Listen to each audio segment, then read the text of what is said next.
Hello everyone, welcome to channel learn with ease. आज का topic है डेप्रिसिएशन का, जिसमें हम सॉल्व करेंगे question number 10 chapter 16 DK Goyal की बुक से क्लास 11 अकाउंट्स।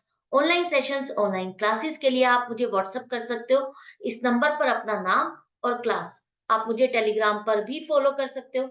तो क्वेश्चन में दिया है कि आपको जो प्लांट परचेज किया है 60,000 का 1 अप्रैल 2016 का, उस पर डेप्रिसिएशन कैलकुलेट करना है। कौन से मेथड से? डिमिनिशिंग बैलेंस मेथड, मतलब कि जो बैलेंस डेप्रिसिएशन लगाने के बाद बच जाता है, उस मेथड से आप कैलकुलेट करोगे। अभी तक हमने क्या सीखा था? स्ट्रेट लाइन मेथड, जहां पर जिस कॉस्ट से हम एसेट को खरीदते थे उसी कॉस्ट पर डायरेक्टली उतना परसेंट का डेप्रिसिएशन लगाते थे जितना हम रेगुलर लगाते हैं। रेट आपको दिया हुआ है, लेकिन अब डेप्रिसिएशन किस पे लगाना है?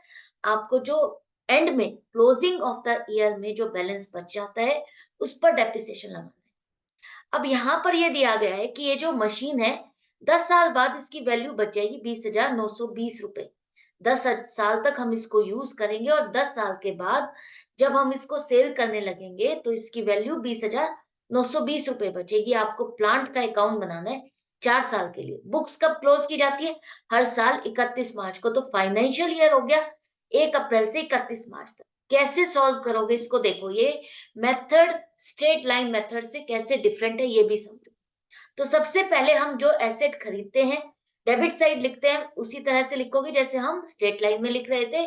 डेबिट साइड पर लिखो bank, sorry, plant account debit to bank account. तो प्लांट अकाउंट आपका डेबिट हो रहा है, इसलिए डेबिट साइड पर लिखो टू बैंक अकाउंट। पैसा आपने दिया, 60,000 रुपए की मशीन खरीद ली, 60,000 रुपए की एसेट आ गई आपके पास। अब यहाँ पर ये कहा जा रहा है कि इसको 10 साल के बाद जब हम बेचेंगे तो 20,920 रुपए की वैल्यू होगी। इस इस वैल्यू का, इस इंफॉर्मेशन का हमें कहाँ यूज करना होता है? जब हम स्ट्रेट लाइन मेथड यूज करते हैं। स्ट्रेट लाइन मेथड यूज करते हुए हम क्या करते हैं? 60,000 अगर ये मशीन की वैल्यू है, इसमें से हम इसको माइनस कर देते हैं और जो बाकी बचता है उसको बाकी एस्टिमेटेड लाइफ से डिवाइड कर देते हैं, ताकि हर साल हम उतना ही डेप्रिसिएशन लगाएंगे जितना बची हुई लाइफ में हमको इसको यूज करना है। क्लियर है? लेकिन WDV, return down value method को, इस डिमिनिशिंग बैलेंस मेथड को हम दूसरा नाम भी देते हैं रिटर्न डाउन वैल्यू मेथड। मतलब कि जो वैल्यू बच गई है उस पर आपको डेप्रिसिएशन लगाना है। तो उस केस में आपको ये रेजिडुअल वैल्यू माइनस नहीं करनी, उसको यूज नहीं करना। ये इंफॉर्मेशन हमारे लिए एक्स्ट्रा है, इसका यूज यहाँ पर नहीं होगा। दूसरा, यहाँ पर ये देखो, हमने जो डेप्रिसिएशन लगाना है 10% के हिसाब से लगाना है। हर साल 10% लगाएंगे। तो 60,000 की मशीनरी है तो इस पर आपका 6,000 रुपए का डेप्रिसिएशन लगेगा 1 अप्रैल से 31 मार्च पूरे साल का। तो डेप्रिसिएशन हो गया 31 मार्च 2017, आपका फाइनेंशियल ईयर खत्म होगा, तब आप डेप्रिसिएशन की एडजस्टमेंट डालोगे 6,000 रुपए। तो ये आ गया आपका क्लोजिंग बैलेंस। कितना आया? 60,000 माइनस 6,000, 54,000 रुपए का क्लोजिंग वैल्यू आ गई। मशीन की पूरे साल जो आपने यूज किया उसकी वजह से मशीन की वैल्यू कम हो गई। उसकी वजह से आपकी मशीन जो है अब उतनी परफेक्ट नहीं रही जो आपने स्टार्टिंग में खरीदी थी। तो जैसे-जैसे हम कोई चीज़ यूज़ करते हैं तो उसकी वैल्यू डिक्रीज़ होती है, और डिक्रीज़ होने के बाद अब हमारे पास इसकी वैल्यू कितनी बची है? 54,000 रुपए, जिसे हम क्या कहेंगे? Return down value. अब इसकी वैल्यू क्या है?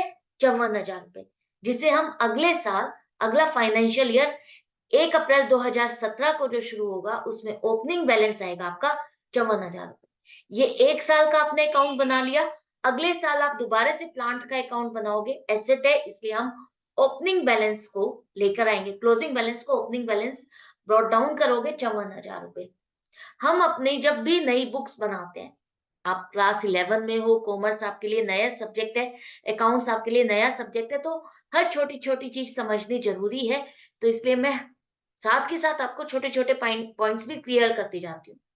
जब हम बुक्स लिखते हैं तो हर साल हम कुछ अकाउंट्स आगे बैलेंस शीट में दिखाते हैं। जो अकाउंट्स आप बैलेंस शीट में दिखाते हो वही अगले साल आप ओपनिंग बैलेंस में खोलते हो। वही अकाउंट आपकी नई बुक्स में दोबारा से अगले साल खुलते हैं। जो आप प्रॉफिट एंड लॉस अकाउंट में ट्रांसफर कर देते हो वो अकाउंट आपके क्लोज हो जाते हैं। सिर्फ बैलेंस शीट वाले ही अकाउंट्स आप दोबारा से अगले साल खोलते हो, जो आपके एसेट्स या लाइबिलिटीज होती है। तो प्लांट आपकी एसेट है जिसे हम अगले साल ओपनिंग बैलेंस लेके चलेंगे 54,000 रुपए। अब जो ये 54,000 रुपए है, इस पर अब आप पूरे साल का डेप्रिसिएशन लगाओगे, लेकिन कौन सी अमाउंट पर? 60,000 पर नहीं। अब जो आपकी वैल्यू बची है 54,000 रुपए की, इस पर आप डेप्रिसिएशन लगाओगे। इसको अब आपने पूरे साल यूज किया तो 5400 रुपए 10% के हिसाब से 5400 रुपए का डेप्रिसिएशन लगेगा पूरे साल का। और एंड में क्लोजिंग वैल्यू क्या आएगी? 54,000 माइनस 5400 रुपए आ गया 48,600 रुपए की रिटर्न डाउन वैल्यू आ गई।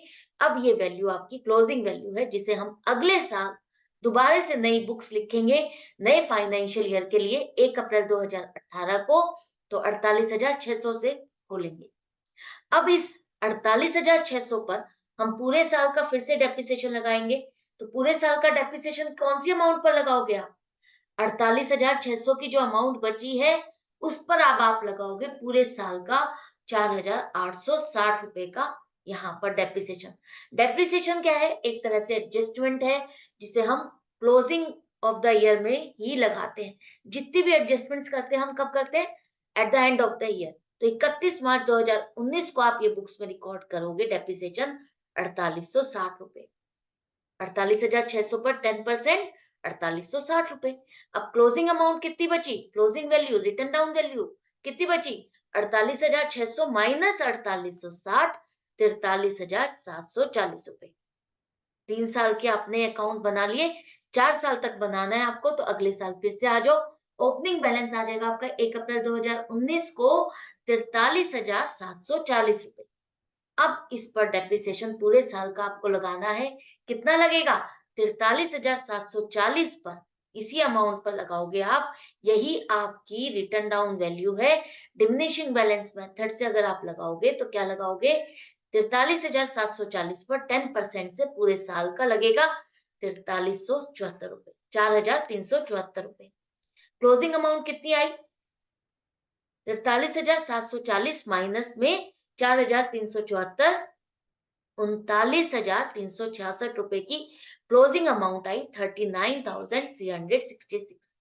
अब ये अकाउंट आपका यहाँ पर क्लोज हो गया। हमें 4 साल के अकाउंट बनाने के लिए कहा था, हमने 4 साल के अकाउंट बना लिए हैं। अगर हम यहाँ पर बीच में सेल परचेज करते हैं तो क्या होगा?